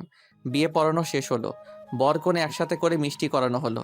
একটু আর চোখে আফরিনকে দেখলাম, দেখে আফরিন মনটা খারাপ করে আছে। হয়তো আফরিনও ভালোবেসে ফেলেছিল আমাকে। যার কপালে যার নাম লেখা থাকে ঘুরে ফিরে সেই জীবনসঙ্গী হয়। পরে বিদায় নিয়ে চলে আসলাম আমার বাড়ি। আগে ফোন দিয়ে বলা হয়েছে ঘর সাজানোর, তাই ঘর সাজিয়ে রেখেছে। এসে বউ আগে ঢুকানো হলো। কিছুক্ষণ পর আমি গেলাম, দেখি সেতু ঘোমটা দিয়ে বসে আছে। আমি গিয়ে একটু কাশি দিলাম, সেতু বসেই আছে। কোনো সারা শব্দ না পেয়ে আমি গিয়ে সেতুর ঘোমটাটা তুললাম। তখন সেতু বলল, আপনার লজ্জা করে না হাঁটুর বয়সী মামাতো বোনকে বিয়ে করতে? আমি শক খেয়ে গেলাম। যখন প্রেম করতে চেয়েছিলে তখন এই কথাটা কোথায় ছিল? আর তোমাকে বিয়ে করতে চাইনি, তোমার বাপেই বিয়ে করাই দিছে। আচ্ছা বলেন তো, আপনাকে বিয়ে করে লাভটা কি? আর আপনার সাথে থাকা আর কোলবালিশের সাথে থাকা একই কথা। আপনি তো কোনোদিন বাবা হতে পারবেন না। আমি কি ইচ্ছে করে এই রোগে আক্রান্ত হয়েছি? আল্লাহ এরকম চাইছে তাই আমি বাবা হইতে পারবো না। হুম, কত স্বপ্ন ছিল ডাক্তার বেটাকে বিয়ে করে 2টা বাচ্চা নিব, কত মজা করব, কিন্তু ডাক্তার বেটা অন্য বেটিরে নিয়ে ভাগ্যে গেল। কপাল খারাপ আমার। আমরা একটা বাচ্চা কিনে নিয়ে আসতে পারবো তো, তাই না? পালন নেওয়া বাচ্চা আর নিজের গর্ভধারণ করা বাচ্চার মধ্যে অনেক পার্থক্য। আর আমি আপনার সাথেই তো থাকবো না, কিছুদিন যাক, ডিভোর্স দিয়ে দেব। ডিভোর্সের কথাটা শুনে মনটা খারাপ হয়ে গেল। বাসর রাতে ডিভোর্সের কথা শুনতে হইতেছে। কত স্বপ্ন ছিল এই রাত নিয়ে। বাসর রাতের কথা চিন্তা করতেছি। সেতুর দিকে তাকিয়ে দেখি সেতু ঘুমিয়ে গেছে। আমিও সেতুর পাশে শুয়ে পড়লাম। সকালে সেতুকে জড়িয়ে ধরে ঘুমিয়ে আছি। আমার ঘুম সেতুর আগেই ভাঙছে, কিন্তু উঠি নাই, কারণ সেতুকে জড়িয়ে শুয়ে থাকতে ভালোই লাগছে। তখনই সেতুয়ের ঘুম ভেঙে গেল, আর সেতু নিজেকে ছাড়ানোর চেষ্টা করছে, কিন্তু পারছে না। পরে সেতু এমন একটা কাজ করলো যে কাজটা আমি ভাবতেই পারি নাই। সেতু আমার কাছে থেকে ছাড়াতে না পেরে গালের ভিতর চিমটি মারল, আর আমিও বলে উঠলাম। গালে হাত দিয়ে দেখি যেই জায়গায় চিমটি দিছে ওই জায়গা দিয়ে রক্ত বের হচ্ছে। এটা দেখে মেজাজটা খারাপ হয়ে গেল। লজ্জা করে না আপনার আমাকে জড়িয়ে ধরতে? যত সব ফালতু ছেলে। বউকে জড়িয়ে ধরে ঘুমালেই সবকিছু হয় না, সন্তান জন্ম দেওয়ার ক্ষমতা থাকতে হয়। আমি কি বলবো না বলবো খুঁজেই পাচ্ছি না। কথা বলার ভাষা হারিয়ে ফেলেছি। একজনের একটা সমস্যা থাকতেই পারে, তাই বলে কথায় কথায় এই রকম। কিভাবে বলবো? হ্যাঁ, তাড়াতাড়ি আমাকে ডিভোর্স দিবেন। এটা শুনে আরো মেজাজটা খারাপ হয়ে গেল। পরে মারলাম একটা থাপ্পড়। এত ডিভোর্স ডিভোর্স করস কেন রে? ডিভোর্স কি খুব ভালো জিনিস নাকি? ডিভোর্স দিলে আমার কিছুই হবে না। আর তোর সাথে ছেলেরা কথা বলবে, কিন্তু কেউ বিয়ে করার জন্য না, শুধু তোর দেহ লুটার জন্য। এইগুলো বলে আমি চলে আসলাম বাহিরে। বিয়েটা কীরকম হলো তা আপনারা জানেননি, তাই আমাদের বাড়িতে বেশি আয়োজন নেই। আমার ভালো বন্ধু আছে আমার বাড়ির পাশে, ওর নাম রবি। আমি রবিদের বাড়িতে চলে গেলাম। মনটা ভালো ছিল না, তাই game mode do not disturb চালু করে গেম খেলা শুরু করলাম আমি আর রবি। সেতুকে এসব কথা বলার পরে সেতুর আরও রাগ করেছে। সেতু ফ্রেশ হয়ে বাইরে এসে সবার সাথে কথা বলতেছে। আম্মু আব্বু আমাকে খুঁজতেছে, কারণ সকালে একেবারেই আমাকে দেখে নাই। 12টার সময় গেম থেকে বের হয়ে দেখি 50টার মতো মিসড কল উঠে আছে। দেখি আম্মুয়ের নাম্বার থেকে কল এসেছে, আব্বু কল দিছে, আরেকটা অপরিচিত নাম্বার। আমি রবিদের বাড়ি থেকে বের হয়ে বাড়ির দিকে হাঁটা ধরলাম, আর অপরিচিত নাম্বারটাতে কল ব্যাক করলাম। কল রিসিভ করে কিন্তু কথা বলে না। কে আপনি? হ্যালো হ্যালো, কিন্তু কথা বলে না। কিছুক্ষণ পরে পরে বলল আমি। আমি বলার পর চিনতে পারলাম সেতু কল দিছে। পরে কলটা কেটে দিছি। দেখি বাড়ির কাছাকাছি এসে পড়ছি। বাড়িতে ঢোকার পরপরই আব্বু আম্মু জিজ্ঞেস করলো, কই গেছিলা? রবিদের বাড়িতে গেছিলাম। এই কথা বলার সাথে সাথে শুরু হলো বকাবকি। আমি চুপচাপ সবকিছু শুনে ঘরে গেলাম, গিয়ে ফোনটা চার্জ দিলাম। ঘরে সেতু বসে আছে। আমাকে দেখে জিজ্ঞেস করলো, কই গেছিলেন এত সকালবেলা? কই গেছিলাম তুমি শুনে কি করবা? ফোনটা চার্জে দিয়ে বাইরে এসে পড়লাম। আমাদের বাড়িতে হালকা কিছু আয়োজন করা হয়েছে সেতুদের বাড়ি থেকে। 2-3 জন লোক আসবে আমাদের নিতে। আমি ফ্রেশ হয়ে ঘরে গিয়ে শুয়ে আছি, আর সেতু বসে থেকে ফোন চাপতেছে। ফোন চার্জে, তাই টিপতেও পারছি। সেতুর দিকে তাকিয়ে আছি। ওরকম তাকিয়ে থাকেন কেন? তখনই একটা ফোন আসলো। দেখি আমার বন্ধুর গার্লফ্রেন্ড এবং আমার ন্যাংটাকালের বান্ধবী ফোন দিছে। নাম হলো মিথিলা। ফোন চার্জে ছিল, তাই রিসিভ করে স্পিকার বাড়িয়ে দিয়ে বললাম, কি রে শয়তান, বিয়ে করলি আর একটু কইলিও না? তাতেই আবার বলতি বিয়ে করার সময় তোদের ছাড়া বিয়ে করবি না। হঠাৎ করে সব কিছু হয়ে গেছে। রবিকে বলার টাইম পাই নাই।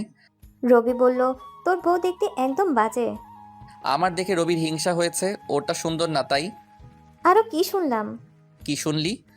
শুনলাম রাতে বলে বিলাই মারতে পারস নাই। ধুর বেটি, এসব কি বলস? এমনি বললাম রে। পরে কথা কইরো, ফোন চার্জে আছে। আগে তো অনেক কথা বলতি, এখন বউ হয়েছে না, কথা বলবি কেন? বাবু রাগ করো না, রবি চিপাই নিয়ে চকলেট দিবনি। বান্দর, চিপায় নিয়ে চকলেট দিবে মানে? রবিকে বললেও রবি বলবনি কিভাবে চিপাই নিয়ে চকলেট দিতে হয়। এই কথা বলে কলটা কেটে দিলাম। আমি কেটে না দিলে কথা বলতেই থাকতো। ফোনটা রেখে সোজা হয়ে পিছনে তাকাতেই পারি নাই, দেখি সে তো দাঁড়িয়ে আছে। মেয়েটা কে ছিল আর আমাকে খারাপ দেখা যায় এটা বললো কেন? মেয়েটা কে আছে তোমাকে বলবো কেন? আর যাকে দেখতে যেরকম লোকে তো তাকে সেরকম বলবে। তুমি ওকে বাবু বললা কেন? ভালো লাগছে তাই বলছি। আর আপনি থেকে তুমি বলছো কেন? আমি তোমার বড়, সম্মান দিয়ে কথা বলবা। সে তো ঘরে বউ রেখে অন্য মেয়ের সাথে কথা বলতে লজ্জা করে না? লজ্জা করবে কেন? তোমাকে তো ডিভোর্স দিয়ে দিব। এটা শুনে রাগ করে সেতু চলে গেল, আর আমি শুয়ে রইলাম। কিছুক্ষণ পর সেতুর বাড়ি থেকে লোকজন আসলো। খাওয়া দাওয়া করে শ্বশুর বাড়ির দিকে রওনা দিলাম। শ্বশুর বাড়ি যাওয়ার পর সেতুকে জ্বালানোর জন্য। মেয়েদের বলতে কাছের মানুষকে জ্বালানোর সহজ উপায় হলো কাছের মানুষের সামনে অন্য মেয়েদের সাথে কথা বলা। শ্বশুর বাড়িতে যাওয়ার পর সেতুদের সব আত্মীয়রা ছিল। গিয়ে দেখি আফরিনও আছেই। মেয়েটার মনটা অনেক খারাপ। কপালে যা থাকে তাই তো হয়। আমাদের যে থাকার রুম দেওয়া হয়েছে ওই রুমে আগে থেকেই সেতু ছিল। পরে গেলাম, গিয়ে দেখি সেতুর সব সেতুর বোনগুলো একসাথে বসে আছে। আমিও তাদের সাথে যোগ দিলাম। ওদের ভিতর থেকে একটা মেয়ে, দুলাভাই কত হ্যান্ডসাম। ও মা তাই নাকি? তুমিও অনেক কিউট। সেতুর সাথে বিয়ে না হলে তোমাকেই বিয়ে করতাম। সবাই হেসে দিল। তখন আরেকটা মেয়ে, দুলাভাই সেতুকে হানিমুনে কই নিয়ে যাবেন? সেতুকে নিয়ে হানিমুনে যায় কি হব? হানিমুন তো শালিদের নিয়ে যাইতে হয়, তাহলে মজা বেশি হয়। আমি তো ভাবছি সেতুকে রেখে তোমাদের সবাইকে নিয়ে হানিমুনে যাব। আহারে, সেতুকে রাইখা গেলে সেতু কষ্ট পাইবো। সে তো আনরোমান্টিক একটা মেয়ে। সেতুকে নিয়ে হানিমুনে গেলে টাকাটাই নষ্ট। তা না, তোমরা অনেক রোমান্টিক মনে হইতেছে। সেতুর দিকে তাকিয়ে দেখি সেতু সাপের মতো ফসফস করতেছে। যা, তোরা সবাই যা, ঘর থেকে বের হ। আমি ঘুমাবো, অনেক ঘুম ধরেছে। চলে যাচ্ছি। তোর স্বামীর ভাগ আমি নেব না। এই বলে সবাই চলে গেল। সেতু দরজা আটকিয়ে দিল আর আমার কাছে এসে বলতে লাগলো, ছি ছি, অন্য মেয়েকে হানিমুনে যেতে চাও, শরম করে না? বুঝলাম না, আমি তো ওদের সাথে মজা করে বলছি। পরে সেতু শুয়ে পড়ল। আমিও শুয়ে থেকে গেম খেলতেছি ফুল সাউন্ড দিয়ে, যেন সেতু ঘুমাতে না পারে। বাইরে গিয়ে গেম খেলুন, আমার ঘুমের সমস্যা হচ্ছে। সমস্যা হলে অন্য ঘরে গিয়ে ঘুমাও। সেতু পরে ফোনটা নিয়ে রেখে দিল। আমিও বাচ্চাদের মতো শুয়ে রইলাম। এভাবে ঝগড়া, সেতুর অপমান। আমি কোনোদিন বাবা হতে পারবো না। সে ডিভোর্সও চাই প্রতিদিন। আমিও কিছুই বলি না। 7 দিন শুনলাম এসব। এখন রংপুর চলে যাচ্ছি। অফিসে সেতুকে রেখে যাচ্ছি। পরে সব কিছু ঠিক করে সেতুকেও নিয়ে যাব। সবার কাছ থেকে বিদায় নিয়ে নিলাম। এখন সেতুর কাছে গেলাম। ভালোভাবে থেকো আর দোয়া করিও আমার জন্য। দয়া করে কি হবে? তুমি মরলেই তো আমি খুশি হব। তুমি এটা বলতে পারলে? যেটা সত্যি ওটাই বললাম। আমি আর কিছু না বলে চলে আসলাম। বের হয়ে হাসি মুখে আব্বু আম্মুর কাছ থেকে বিদায় নিলাম। কিন্তু ওই সময় আমার খুব কষ্ট হচ্ছিল। মনে হইতেছিল যে আমি কান্না করি। আমি এত বিরক্তকর হয়ে গেছি যে কেউ একজন আমাকে মারার কথা বলছে। ভিতরে কষ্ট আর বাইরে হাসি নিয়ে চলে গেলাম চাকরি করতে। সকালের গাড়িতে গেছি, তাড়াতাড়ি পৌঁছাইছি। রাতে আম্মুর ওই জায়গায় কল দিছিলাম। আম্মুকে জিজ্ঞেস করছি সেতুর কথা। সেতুকেও ফোন দিছিলাম, কিন্তু রিসিভ করেনি, কেটে দিছে। পরের দিন সকালে উঠে অফিসের জন্য রেডি হয়ে অফিসে গেলাম। যাওয়ার পরেই পিয়ন এসে বলল, ম্যাডাম আপনাকে ডাকলো। আমি ভাবতে লাগলাম আগে তো স্যার ছিল, এখন ম্যাডাম কই থেকে আসলো। ভাবাভাবি বাদ দিয়ে গেলাম ম্যাডামের রুমের সামনে গিয়ে। ম্যাডাম আসতে পারি? আসেন। আমি ভিতরে গিয়ে ম্যাডামকে দেখে তো অবাক, কারণ ম্যাডাম আর কেউ নয়, বিয়েবাড়ি সেই আফরিন। আফরিন দেখে ভয় পেয়ে গেলাম। বিয়েবাড়িতে যা কিছু করছি চাকরি থেকে বের করে দেয় নাকি আবার। ভয়ে ভয়ে কাছে গিয়ে, আপনি আমাকে ডেকেছেন ম্যাডাম? তা কেমন আছেন? আর আপনার বউ কেমন আছে? আমি ভালো আছি, আর আমার বউও ভালো আছে। ভালো থাকলেই ভালো। ম্যাডাম, সেদিনের ভুলগুলোর জন্য দুঃখিত, মাফ করে দিবেন।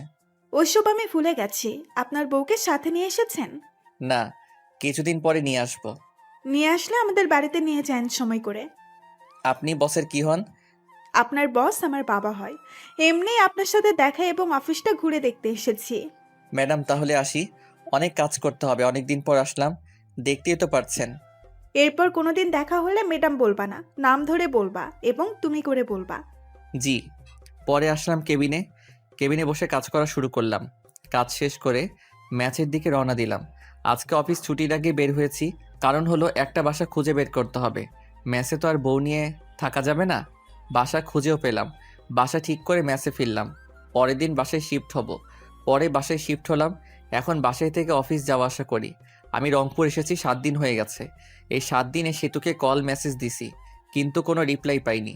একদিন সেতু আব্বু আম্মু এবং সেতুর আব্বু আম্মু সবাই একখানে বসে থেকে গল্প করছিল। তখন সেতু সবাইকে একটা প্রশ্ন করে, আম্মু, ওর কি কোনোদিনও বড়সড় অ্যাক্সিডেন্ট হয়েছিল? না, শুভ খুব সাবধানে চলাচল করে। সবাই নাই করলো, কারণ আমার তো অ্যাক্সিডেন্ট হয়নি। কিন্তু ও তো বললো ওর একটা বড় অ্যাক্সিডেন্ট হয়েছিল, তারপর থেকে ওর বাবা হওয়ার ক্ষমতা হারিয়ে ফেলেছে। তোমার সাথে মজা করার জন্য বলেছি এসব। ও তো কোনো ডাক্তার দেখানোর জন্য হাসপাতালেও যায়নি। আমি তো অনেক বড় ভুল করে ফেলেছি। কি ভুল? আমি তো শুভর কথা বিশ্বাস করে শুভর সাথে অনেক খারাপ ব্যবহার করছি। শুভর কাছে ক্ষমা চেয়ে নিও, তাই হবে। পরে সেতু ওইখান থেকে চলে আসে আর ঘরে এসে ভাবতে লাগে পুরোনো কথাগুলো। এখন শুভকে কিভাবে পটানো যায় সেটাই ভাবতে হবে। শুভকে জানানো যাবে না যে আমি এসব জানি। শুভকে যখন আমি ভালোবাসি এর কথা বলেছিলাম, ও তখন বলেছিল এটা আবেগ। আমি তো কত কিছু বলেছিলাম, তারপর তো আমি কত খারাপ ব্যবহার করলাম। এখন শুভ কি আমায় মেনে নিবে? এখন শুভ ভালোবাসার কথা বললে কি ভাববে? শুভর সাথে তো আমি এই কয়দিন কথাও বলিনি, অনেকবার ফোন দিছে, আমি তোর ফোনটাও ধরিনি। এখন আমি আর সেতুকে কল দেই না। উকিলের সাথেও কথা বলছি ডিভোর্সের ব্যাপারে। সে যত দ্রুত সম্ভব উকিল কাজটা করে দিতে চাইছে। 7 দিন চলে যায়, তাও সেতুকে একবারই কল দেই না। সেতু আমাকে কল দেয়নি। সেতুর এখন আর ভালো লাগে না। সেতুর শুধু ইচ্ছে হয় শুভর সাথে কথা বলবে। সেতু মিস করে ওই দিনগুলো, যে দিনগুলোতে শুভকে দেখতেই পারে নাই। শুভ কত কিছু বলেছে। যখন সেতুর ফোনটা বেজে ওঠে তখনই সেতুর মনে হয় শুভ মেসেজ দিছে বা কল দিছে, কিন্তু শুভ কোনো মেসেজ বা কল দেয় না। সেতু শুভকে কল দিতে চায়, কিন্তু কোনো একটা কিছু কারণে শুভকে মেসেজ বা কল দিতে পারে না। এখন আর শুভের সেতুর কথা মনে পড়ে না। শুভের প্রথম প্রথম অনেক কষ্ট হয়েছে, আর নিজেই নিজেকে দোষ দেয়। সেতুকে মিথ্যা কথা বলাটা ঠিক হয়নি।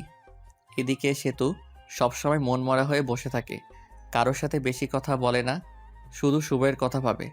শুভের সাথে কথা মন চায় কিন্তু পারে না। ধৈর্য ধরে থাকে শুভ তাকে ফোন দিবে, কিন্তু শুভের নাম্বার থেকে কল আসে না। 1 মাস হয়ে গেছে, কিন্তু শুভ আর সেতুর মাঝে কথা হয় না। সেতু আর থাকতে না পেরে শুভকে কল দেয় রাতে, তাও আবার 12টার সময়, যে সময় শুভ ঘুমে মগ্ন হয়ে আছে। প্রথমবার ফোন ঢোকার পর ফোন রিসিভ করলো, কারণ শুভ তো ঘুম ভাঙেনি। পরের বার কল দিতেই শুভের ঘুম চোখে দেখে একটা কল এসেছে। পরে নাম্বার না দেখেই কলটা রিসিভ করে বলে, হ্যালো, কে? আমি। আমিটা কে? আমাকে চিনতে পারোনি? আমি সেতু। আরে বোন, কোন সেতু? আর এত রাতে ঘুমে ডিস্টার্বের জন্য কল করছো কেন? আমি তোমার বউ সেতু। বউ কথাটা শুনে শুভ নাম্বারটা ভালোভাবে দেখলো। সেতুই কল দিছে। পরে ভাবতে লাগলো, আব্বু আম্মুর কোনো কিছু হলো নাকি এত রাতে ফোন দিছে সেতু? আব্বু আম্মুর কিছু হয়েছে নাকি ফোন দিচ্ছে? আব্বু আম্মুর কিছুই হয়নি, কথা বলার জন্য ফোন দিছি। ফাইজলামি রাখো।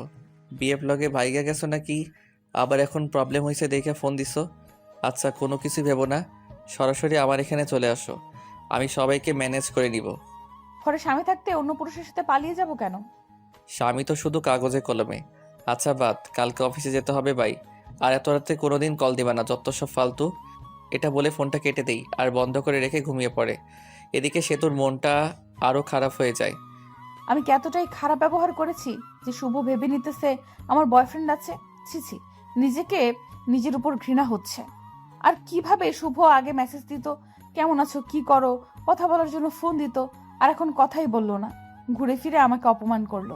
সারা রাত না ঘুমিয়ে পার করে রাত, আর ডিসিশন নেই শুভয়ের এখানে চলে আসবে, কারণ শুভ বলেছিল বাসা ভাড়া নিছে, আর যেতেও বলেছিল আমাকে।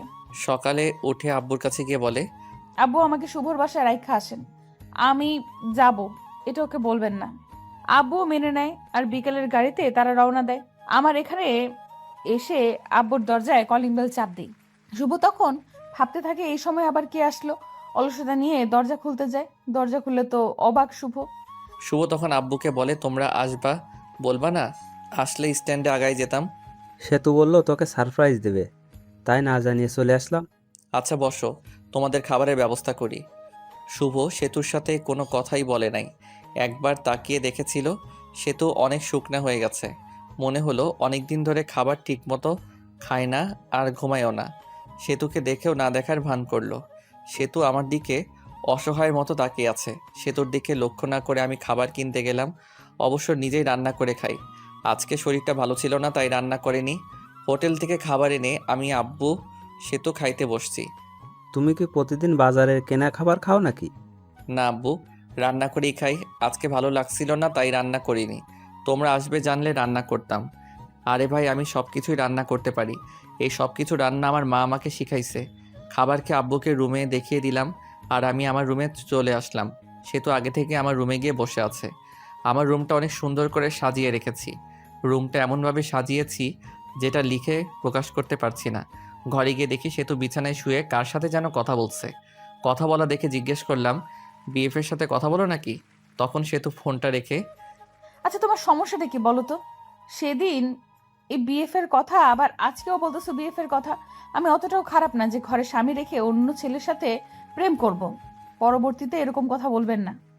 স্বামী তো শুধু কাগজে কলমে, কিছুদিন পর তো ডিভোর্স হয়ে যাবে। ডিভোর্সের পর পটাতে হবে, তাতে সময় লাগবে। ডিভোর্সের পর যেন তাড়াতাড়ি বিয়ে করতে পারো সেই জন্য হয়তো আগেই পটিয়ে রাখছো। আর হ্যাঁ, তোমার জন্য একটা খুশির খবর আছে। আমি উকিলের সাথে কথা বলছি, কিছুদিন পরই ডিভোর্স পেপার দিয়ে দিবে। তখন আর আমার মুখ দেখতে হবে না। ডিভোর্সের কথা শুনে সেতুর মুখটা শুকিয়ে গেছে, আর সেতুর চোখের জল এসে পড়েছে। ওদিকে লক্ষ্য না রেখে বললাম, শুয়ে পড়ো, রাত অনেক হয়েছে। সেতু চুপচাপ অন্যদিকে হয়ে শুয়ে পড়ল। আমিও কোলবালিশটা জড়িয়ে ধরে ঘুমিয়ে পড়লাম। সকালে ঘুম থেকে উঠে দেখি সেতু আমাকে জড়িয়ে ধরে ঘুমিয়ে আছে। জড়িয়ে ধরে আছে দেখে সেতুকে ধমক দিয়ে বললাম, আমাকে জড়িয়ে ধরে আছো কেন? আমাকে জড়িয়ে ধরে থাকতে পারো না, কারণ আমার সন্তান জন্ম দেওয়ার ক্ষমতা। এটা বলে ওয়াশরুমে চলে গেলাম। পরে সেতু রান্না করলো, আমি বসে থেকে ফোন চাপলাম। খাবার খেয়ে আমি অফিসের জন্য বের হলাম, আর আব্বু বলল চলে যাবে, তাই তাকে গাড়িতে উঠাই দিতে বাস স্ট্যান্ডে গেলাম। আব্বুকে গাড়িতে তুলে দিয়ে আমি অফিসে চলে গেলাম। অফিসে যাইতে দেরি হয়েছে। অফিসে গিয়ে ডেস্কে গিয়ে বসতে বসতে পিয়ন এসে বলে গেল, ম্যাডাম যাইতে বলছে। ম্যাডাম অনেক দিন পর আসলো। পরে গেলাম, জিয়ে নাম ধরে ডাক দিলাম, আফরিন কেমন আছো? ভালো। তুমি কেমন আছো? আর অফিসে আসতে দেরি করলা যে? আব্বু সেতুকে ডাকতে এসেছিল, আমি আব্বুকে গাড়িতে তুলে দিয়ে আসলাম, সেই জন্য দেরি হলো। ও, তোমার বউ এসেছে? কালকে আমার জন্মদিন, সেই জন্যই আসছিলাম তোমাকে দাওয়াত দিতে। সো সেতুকে নিয়ে চলে যাবা। আমাদের বাড়িতে না গেলে কিন্তু আমি কেক কাটবো না বলে দিলাম। আরে তোমার জন্মদিনে আমি না যাই, আমি তো আগেই যাব। হাসিটা অনেক সুন্দর। ঘরে বউ রেখে আরেকজনকে ইমপ্রেস করার চেষ্টা নাকি শুভ সাহেব? না, যেটা সত্যি ওটাই বললাম। হুম, আমি তাহলে কাজ আছে। ঠিক আছে, যাও। পরে এসে কাজ করতে লাগলাম। কাজ করা শেষ করে দুপুর টাইম হয়েছে, তখন ফোনটা বেজে উঠল। ফোনটা হাতে নিয়ে দেখি সেতু কল দিছে। রিসিভ করার ইচ্ছা না থাকা সত্ত্বেও কলটা রিসিভ করলাম। হ্যালো, কে?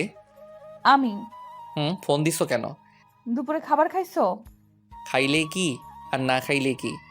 আমার অনেক কিছু। তোমার সাথে কথা বলার সময় নাই। এটা বলে ফোনটা কেটে দিলাম। আপনারা ভাবছেন সেতুর সাথে এরকমভাবে কথা বলছি কেন? সেতু যেদিন আমাকে মরে যাওয়ার কথা বলেছে, সেদিন থেকে সেতু আমার মন থেকে উঠে গেছে। মনে থেকে একবার উঠে গেলে ওই মনে ওই মানুষটিকে বসানো যায় না। দুপুরের খাবার খেয়ে আবার কাজ করা শুরু করলাম। কাজ শেষ করে বাড়িতে গেলাম। যাওয়ার পর সেতুকে বললাম, আমি কিছু কেনাকাটা করে যাব, তোমার কি কিছু লাগবে? আমি একটা নতুন ড্রেস কিনবো। আমি ফ্রেশ হয়ে আসতে আসতে তুমি রেডি হও। আমি ফ্রেশ হয়ে এসে দেখি সেতু সুন্দর করে সেজে বসে আছে। সেতুকে ঠিক হলুদ পরীর মতো লাগছে। সেতুর দিকে হা করে তাকিয়ে আছি। সেতু বলল, ওইরকম করে তাকিয়ে থাকলে আমি ক্ষয়ে যাব। পরে আমার হুঁশ ফিরল। আমিও রেডি হয়ে বাইরে এসে রিক্সার জন্য দাঁড়িয়ে আছি। তখনই একটা রিক্সা থেকে ভার্সিটির ভালো একটা বান্ধবী নেমে এসে জড়িয়ে ধরে বলল, দোস্ত, কি খবর? কেমন আছিস? তোর তো খোঁজ খবর পাওয়াই যায় না। এরকমভাবে কেউ জড়িয়ে ধরে নাকি? মানুষ দেখলে কি ভাববে? সেতুর দিকে তাকিয়ে সেতু তো পুরাই আগুনের মতো গরম হয়ে আছে। এর মধ্যে সেতু বলে উঠল, এই ফালতু মেয়ে, এভাবে জড়িয়ে ধরে আছেন কেন? শুভ, কে রে এই মেয়ে? এই হলো। আমি হলাম ওর বিয়ে করা বউ। তুই বিয়ে করলি কবে? আমাকে একটু জানালিও না। আপনারা জানায় কি হবে? ওর থেকে 2 ফিট দূরে গিয়ে দাঁড়ান। শুভ ভাবি এরকম করে কথা বলছে কেন? ওর একটু রাগ বেশি তো, পরে তোর সাথে কথা বলিও। পরে বান্ধবী চলে গেল। ওই মেয়েটা আপনাকে জড়িয়ে ধরলো কেন? ছি ছি, আপনার লজ্জা করে না ঘরে বউ রেখে অন্য একটা মেয়ের সাথে এসব করতে? না জানি কত মেয়ের সাথে এরকম করেন। আমাকে দেখে কি লুচ্চা মনে হয়? হ্যাঁ, এর কোনো মেয়ের সাথে কি করি আর কি না করি সেটা আমার একান্ত ব্যাপার। এখন আর তোমার একান্ত ব্যাপার নাই, কারণ তোমার বউ আছে, আর বউটা হলাম আমি। তুমি তো আমাকে স্বামী হিসেবে মানোই না। কিছুক্ষণ চুপ থাকলো সেতু। আচ্ছা, আমাকে মাফ করে দাও। আগের ব্যবহারের জন্য দুঃখিত। আমাদের বাচ্চা না হলেও আমরা একটা বাচ্চা কিনে নিয়ে আসবো। আমি ভাবতে লাগলাম, সেতু এসব বলতেছো কেন? আগে তো খারাপ ব্যবহার করতো না। ও জেনে ফেলছে আমি ওর কাছে মিথ্যা বলছি। কিভাবে? মার্কেটে চলে আসছি, চলো শপিং করি। পরে কিছু কেনাকাটা করলাম, আর আফরিনের জন্য একটা গিফট কিনলাম। সেতু জামা কাপড় কিনলো। কিনে বাসায় এসে আমাদের রাখা জিনিসগুলো রেখে সরাসরি চলে গেলাম আফরিনদের বাড়ি। গিয়ে দেখি অনেক সুন্দর করে সাজানো। যদিও জন্মদিন পালন করার আমি পছন্দ করি না। আমরা বাড়ির ভেতরে ঢুকতে আঙ্কেল আন্টি আফরিন আমাদের দেখে খুশি হয়ে গেছে। সেতুকে দেখে আরও বেশি খুশি হয়েছে। সেতু আফরিনের সাথে চলে গেল। আর আমি একা একা বসে আছি, কারণ আমার পরিচিত কেউ নাই। বসে থেকে গল্প লিখতেছিলাম। অবসর সময় পেলে গল্প লিখি। তখনই একটা মেয়ে এসে বলল, আপনি শুভ ভাইয়া না? হুম, আমি শুভ। আপনাকে চিনতে পারলাম না। আমি আপনার একজন গল্প পাঠক, আপনার সাথে অনেক কথা হয়েছে মেসেজে। মনে মনে, আমি তো অনেক মেয়ের সাথেই কথা বলি, সেটা আবার কে? আপনার গল্পগুলো অনেক সুন্দর। আমি তো আপনার প্রেমে পড়ে গেছি। আমার প্রেমে মানে? আসলে আপনার গল্পের প্রেমে পড়ে গেছি। এখন তো তুমি পিচ্চি মামাতো বোন গল্প লিখতেছো। এই গল্পটাও অনেক সুন্দর। শুক্রিয়া। আপনার সাথে একটা সেলফি তুলি? আমি কি কোনো ভিআইপি ব্যক্তি নাকি যে সেলফি তুলতে হবে? মেয়েটি যেই সেলফি তুলতে এলো তখনই সেতু এসে ওই মেয়েকে একটা ধাক্কা দিয়ে ফেলে দেয় আর বলে, এই, তোমার সমস্যা কি? হ্যাঁ, এতক্ষণ কথা বলছো, ভালো কথা, তাই বলে শরীরের উপর এসে এভাবে সেলফি তুলতে হবে? ভাইয়া কেউ নি। পিচ্চি মামাতো বোন আমার বউ। আপনি লিখেছিলেন সে তো আপনাকে দেখতে পায় না আর ভালোবাসে না। ভালো না বাসলে তো এরকম রিয়াক্ট করতো না। এখন হয়তো ভালোবাসে। মেয়েটি চলে গেল। আমি চলে গেছি আর অন্য মেয়ের সাথে টাঙ্কি মারা শুরু করছো? এখন থেকে আমার সাথে বসে থাকবা। রাত 11টার সময় আমি সেতু, আফরিন আর আফরিন কিছু বন্ধু বান্ধবী বসে থেকে মজা করছি। হ্যালো ফ্রেন্ডস, তোমাদের একটা কথা বলবো। তোমাদেরকে বলেছিলাম আমি কারো প্রেমে পড়েছি, কিন্তু নামটা বলি নাই। আজকে নামটা আমি বলবো। তাকে আমি প্রথম দেখেই ভালোবেসে ফেলেছিলাম। শুভ, সেতু, আমার এখানে আসো তো একটু। আমি আর সেতু গেলাম তখন। আমি শুভ, এই যে একে দেখছো, একে দেখে ভালোবেসে ফেলেছিলাম, কিন্তু ভালোবাসাটা মনে রয়ে গেছে। কারণ এই যে মেয়েটা সেতু, সেতু হলো শুভের বউ। আমার মনে ভালোবাসা মনেই রয়ে গেল। ভালোবাসা মানুষকে আপন পেলাম না। সেতু, বেস্ট অফ লাক, তোমাদের সংসার সুখের হোক। শুভরাত্রি। এটা বলে আমি আফরিন ঢুলতে ঢুলতে চলে গেল। অনেক ড্রিঙ্ক করেছে হয়তো। ওর কথাগুলো নিজের উপর নিজেরই অনেক রাগ উঠে গেল। শালার কেন যে ওইসব করতে গেলাম। চলো বাড়িতে চলে যাব। পরে আমরাও চলে আসি আর ভাবতে লাগি, সেতু কি সত্যিই আমাকে ভালোবাসে? যদি ভালো না বাসতো তাহলে তো মেয়েদের সাথে কথা বলার সময় জেলাসি ফিল করতো না। ভাবতে ভাবতে বাসায় চলে আসি। পরের দিন অফিস বন্ধ ছিল। আমার মাথায় একটা কথা ঘুরপাক খাচ্ছে, সেতু কি সত্যি ভালোবাসে আমাকে? পরের দিন অফিস বন্ধ থাকায় সেতু বলে, চলো একটু ঘুরে আসি। তুমি তো আমাকে নিয়ে একটু ঘুরতে যাও না? আমিও রাজি হয়ে যাই, ঘুরতে যাই। সেতুর সাথে ঘুরতে ভালোই লাগছিল। সেতুকে ফুচকা খাওয়াই দিছি। আরও অনেক অনেক রোমান্টিকভাবে দিনটা পার করলাম। 2 দিন কেটে গিয়েছে, কিন্তু সেতুর সাথে খারাপ ব্যবহার করিনি, বরং রোমান্টিকভাবে দিনগুলো পার করছি। হঠাৎ করে একদিন অফিস থেকে তাড়াতাড়ি চলে আসি, কারণ বাড়িতে এসে ফ্রেশ হয়ে আবার কোম্পানির কাজের জন্য বাইরে যাব। দরজায় এসে ধাক্কা দিতেই দরজা খুলে গেল। ঘরে ঢুকে দেখি সেতু মনে হয় কারো সাথে কথা বলছে, মিষ্টি মিষ্টি হেসে। কথা শোনার জন্য কোনো রকম শব্দ না করে ওর কাছে গেলাম। জানিস, শুভ তো মনে হয় আমাকে মেনে নিয়েছে। শুভ জানে না যে আমি ওর মিথ্যা কথা ধরে ফেলেছি। আমি জানি ওর কোনো সমস্যা নেই। আমি এই কথা শুনে বুঝতে পারলাম ও সব কিছু জেনে ফেলেছে যে আমি সন্তান জন্ম দিতে পারবো না। এটা মিথ্যা কথা। আমি নতুন একটা আইডিয়া বের করলাম, কারণ সে তো আমাকে এখনও ফুলফিলভাবে ভালোবাসেনি। কোনো শব্দ না করে একটু পিছিয়ে এসে সেতুকে ডাক দিলাম। সেতু ফোনটা কেটে দিয়ে আমাকে জিজ্ঞেস করলো, তুমি এত তাড়াতাড়ি আসছো? আসাতে সমস্যা হয়েছে? না, সমস্যা হবে কেন? আমি আরো খুশি হয়েছি তোমার সাথে বেশি সময় কাটাতে পারবো। এসব বলতে বলতে সেতু এসে আমাকে জড়িয়ে ধরলো। জড়িয়ে ধরে ঠোঁটে একটা শুকনা চুমু দিল। আমি সেতুকে ছাড়িয়ে ফ্রেশ হতে চলে গেলাম। ফ্রেশ হয়ে এসে দেখি সেতু টেবিলে খাবার সাজিয়ে রেখেছে। খাইতে বসলাম। সেতুকে বললাম, তুমি খাইছো? না, চলো একসাথে খাই। নিজের হাত দিয়ে খাইতে ইচ্ছে করছে না। আসো আমি খাওয়াই দেই। সেতু খুশি হয়ে গেল। খাবার খেতে সেতুকে জিজ্ঞেস করলাম, আচ্ছা সেতু, তুমি তো এখন সত্যিই ভালোবাসো আমাকে, তাই না? অনেক ভালোবাসি। এই যে আমি বাবা হতে পারবো না, এটা যখন তোমার রিলেটিভরা জানবে তখন তোমাকে অনেক কিছু বলতে পারে। তখন কি তুমি আমাকে ছেড়ে দিয়ে চলে যাবে? লোকে কি বলুক, তাতে আমার কিছুই যায় আসে না।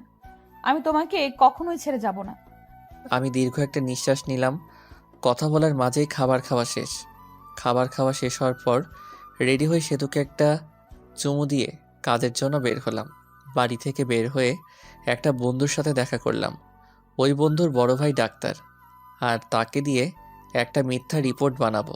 পরে ওই বন্ধুকে সব কিছু খুলে বলি, আর বলি তোর ভাবির ভালোবাসা পরীক্ষা করার জন্য একটা ফেক রিপোর্ট বের করতে হবে। রিপোর্টটা হলো আমি যে বাবা হতে পারবো না, এটার রিপোর্ট।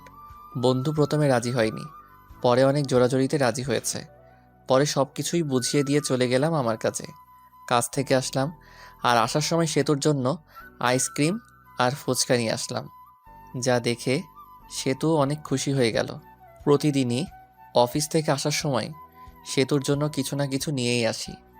এটা দেখে সেতু দেখে অনেক খুশি হতো, আর আমাকে একটা কিস করতো। 7 দিন যাওয়ার পর রিপোর্ট বের করে। পরে আমি আমার বন্ধুকে বলি এটা বাড়িতে গিয়ে দিয়ে আসবি যখন আমি অফিসে থাকবো। বন্ধু তাই করে। আমি অফিসে থাকাকালীন বন্ধু আমার বাড়িতে যায় আর রিপোর্টটা দেয়, আর সেতু রিপোর্টটা নিয়ে পড়তে থাকে। পড়ে দেখে শুভ কোনোদিন বাবা হতে পারবে না। ওখানে এসব লেখা আছে, আর কারণও লেখা আছে। সেতুর মনটা তখন খারাপ হয়ে যায়। কি করবে সে বুঝতে পারে না। শুভের সাথে করবে না না করবে কিছুই বুঝতে পারে না। শুভর সাথে থাকার সময়গুলোর কথা ভাবতে থাকে। এসব ভাবতে ভাবতে কোন দিক দিয়ে সময় পার হয়ে যায় সে তো জানেই না। আর আমি অফিস থেকে চলে আসি, আর সেতুর জন্য ফুচকা নিয়ে আসি। বাড়িতে এসে দেখি সেতু মনটা খারাপ করে বসে আছে। আমি সেতুকে ডাক দেই আর বলি, সেতু কি মন খারাপ? তোমার কি তোমার আব্বু আম্মুর কথা মনে পড়ছে? সেতু কোনো কথা না বলে রিপোর্টের কাগজটা আমার হাতে নিল। আমি কাগজটা হাতে নিয়ে বললাম, এসব তো তুমি জানো। তাহলে তোমার বাবা মাকে জিজ্ঞেস করার পর তোমার বাবা মা তাহলে বললো কেন যে তুমি মিথ্যা বলছো, যে তুমি বাবা হতে পারবে না? কারণ আম্মু জানে না। সেতু এই কথা শুনে মুখটা থেকে রাগী বানিয়ে চলে গেল। আমি ফ্রেশ হতে চলে গেলাম। ফ্রেশ হয়ে এসে কিছু খেয়ে নিলাম। সেতুর সাথে কথা বলার চেষ্টা করতেছি, কিন্তু সেতু দরজা খুলছে না। পরে আমি বাইরে বসে থেকে ভিডিও দেখছি। ভিডিও দেখতে দেখতে সন্ধ্যা হয়ে গেল। তখনও সেতু ঘর থেকে বের হলো না। এখন বুঝতে পারলাম সেতু কেন মন খারাপ করে বসে আছে। আমিও ভাবতে থাকলাম, সেতু কি তাহলে আসলেই আমাকে ভালোবাসেনি? সেতু এতদিন কি তাহলে মিথ্যা ভালোবাসতো আমাকে? সেতু তো ঘর থেকে বের হচ্ছে না। সন্ধ্যার রান্নাটা মনে হয় আমারই করতে হবে। তাই রান্না করতে গেলাম। রান্না করার প্রায় শেষ। তখন ঠান্ডা পানি মনে গরম পানিতে হাত দিছি, আর হাতটা গেল পুড়ে। পরে ওমাগো বলে চিৎকার দিয়ে উঠি, কিন্তু আফসোস ধরার মতো কেউ নাই। পরে নিজেই হাত ধরে ঠান্ডা পানিতে কিছুক্ষণ ডুবিয়ে রাখলাম। এরপর ডাক্তারের কাছে গিয়ে হাতটা মেডিসিন লাগিয়ে নিয়ে আসলাম। হাত একেবারে ছুলে গেছে। রান্নার কাজ শেষ করে সেতুকে ডাক দিলাম। বললাম, সেতু, দুপুরের খাবার খাওনি, এখন রাতের খাবারটা খেয়ে নাও, তা না হলে শরীর খারাপ করবে। তুমি হয়তো আমাকে মেনে নিতে পারছো না। ঠিক আছে, আমার ডিভোর্স পেপার রেডি আছে, তোমাকে দিয়ে দেব, তোমাকে মুক্তি দিয়ে দেব। আসো, তাও খেয়ে নাও। পরে সেতু বের হলো। আমার হাতটা সেতুকে দেখাইনি। পরে সেতু চুপচাপ খেয়ে নিল। আমি আর খেতে পারলাম না, কারণ গুনে গুনে আমার ডান হাতটাই পুড়েছে। হাতের কষ্টের থেকে মনের কষ্ট অনেক বড়। সেতুকে অনেকটা ভালোবেসে ফেলেছিলাম। হাত পোড়ার কারণে হাতে জ্বালাপোড়া করছে। আবার মনটাও ভালো নাই। সেতুর সাথে কাটানো সময়ের কথাগুলো ভাবছি। কত সুন্দর ছিল দিনগুলো। এসব ভাবতে ভাবতে চোখে জল এসে গেছে। মনে হচ্ছে চিৎকার করে কাঁদি। ঘুম ধরছেই না। এমনিতেই হাতে জ্বালাতন করতেছে, আবার ক্ষুধা লাগছে। রাত 12টা বেজে গেছে। বসে থেকে কান্না করতেছি। কষ্ট আর সহ্য হচ্ছে না। অনেক কষ্ট হইতেছে, যেটা হয়তো লিখে প্রকাশ করতে পারবো না। চোখ দিয়ে জল থামছেই না। তখনই কাঁধে কারো হাতের ছোঁয়া পেলাম। পিছনে তাকিয়ে দেখি সেতু দাঁড়িয়ে আছে, চোখের জলটা মুছে। তুমি এখানে কি করো এত রাতে? আপনি কি করেন? আমার ভালো লাগছে না, তাই আমি বসে আছি। আমারও ভালো লাগছে না, তাই আমিও বসে থাকতে এলাম। তোমার আবার ভালো লাগবে না কেন? তোমার ভালো লাগার কারণে তোমাকে ছেড়ে দিতেছি। ডিভোর্স পেপার তো রেডি আছে, কালকে সকালে নিয়ে আসবো। মন খারাপ করো না তাও। মেয়েদের সাথে ফষ্টি নষ্টি করতে পারো না বলে ডিভোর্স আমাকে দিয়ে দিবে, তাই না? এসব কি বলো? তুমিও বললা ডিভোর্স দিতে। সেতু আমার কলার ধরে বলল, ওই, আমি কখন ডিভোর্স চাইলাম বল? আমি তো চুপচাপ ছিলাম। আমি বাবা হতে পারবো না শুনে তুমি মন খারাপ করে ঘরের দরজা দিয়ে বসেছিলে, তো এটা বোঝাই যায় তুমি আমার সাথে থাকতে চাও না, ডিভোর্স চাও। আর একবার ডিভোর্সের কথা বললে ঘাড়টা মোটকে দেবো বলে দিলাম। আসলে আমি সরি, আমার ভুল হয়েছে। আমিও তোমাকে ছাড়া থাকতে পারবো না। আমি তোমার সাথে কাটানো সময়গুলোর কথা ভাবলাম, তুমি আমাকে কতটা কেয়ার করো ওইটা ভাবলাম। বাচ্চা হবে না তো কি হয়েছে, আমরা একটা বাচ্চা কিনে নিয়ে আসবো। সত্যি তুই আমাকে ছেড়ে যাবে না? মরার আগ পর্যন্ত যাব না। আজকে ব্যবহারের জন্য ক্ষমা প্রার্থী। হুম, আমরাই তো। সেতুকে আমাকে জড়িয়ে ধরে আছে, আমিও ধরছি। রোমান্টিক ওয়েদার আমাদের মাঝে। সেতু শরীরের সাথে একটু ডান হাতটা লাগলেই উফ বলে উঠলাম। কি হয়েছে তোমার? আমি তখন সেতুকে হাতটা দেখালাম। সেতু তো চমকে উঠল। এরকম হলো কেমনে? আজকে রান্না করার সময় এরকম হয়েছে। সেতু এর চোখে জল এসে গেছে। আমি আসলে সরি, আমার সন্ধ্যার সময় এরকম ভাবে থাকা উচিত হয় নাই। তোমার অনেক কষ্ট হচ্ছে তাই না? হুম তাহলে তুমি তো ভাতও খাও নাই, তাই না? হুম। পরে সেতু প্লেটে ভাত নিয়ে এসে আমাকে খাওয়াই দিল। আমি খাইতেছি আর মাঝে মাঝে হাতে কামড় দেই। খাবার খাওয়া শেষ করে আমার বুকের উপর সেতু শুয়ে আছে। আমি সেতুর মাথায় হাত বুলিয়ে দিচ্ছি। পরে দুজনেই ঘুমিয়ে পড়ি। এখন থেকে শুরু হলো রোমান্টিক সংসার। হঠাৎ করে একদিন সেতু মাথা ঘুরে পড়ে যায় আর আমি ডাক্তারখানায় নিয়ে যাই। ডাক্তার বলে, খুশির খবর, আপনি বাবা হতে চলেছেন। এটা শুনে আমি অনেক খুশি হই। সেতুকে বলতেই সেতু মুখটা গোমড়া বানিয়ে বলে, আমার পেটে বাচ্চা আসলো কিভাবে? তুমি তো বলেছিলে বাবা হতে পারবে না, আর রিপোর্টেও লেখা ছিল। ও, ওইসব ছিল সাজানো নাটক। ওই রিপোর্ট ছিল সাজানো। তুমি আম্মুর কাছে থেকে জানছিলা। আমার কোনো সমস্যা নাই, এটা আমি জানতে পারি। আর আমি তোমার ভালোবাসা কতটুকু সত্যি এটা জানার জন্য এসব করছি। তুমি ভালো না, তুমি অনেক পচা। রাগ করো না লক্ষ্মী সোনা, একটু হাসো প্লিজ। সেতু একটা মিষ্টি হাসি দেয়। এই খবর বাড়িতে পৌঁছালে সেতুকে সবাই বাড়িতে আনতে চায়, কিন্তু সে তো বাড়িতে আসবে বলে দেয়। আমাকে ছাড়া বলে সেতু এর ভালো লাগে না আমার একটা ছেলে সন্তান হয়, আর দেখতে একেবারেই ওর মায়ের থেকেও সুন্দর। আমি ছেলেকে দেখে ভাবতে লাগলাম আমার চেহারা ততটা ভালো না, তাই যত মেয়ে পিছে ঘুরছে। আর ছেলের চেহারা তো মাশাআল্লাহ অনেক সুন্দর। না, মেয়েরা আমার ছেলের জন্য কি না করে বসে।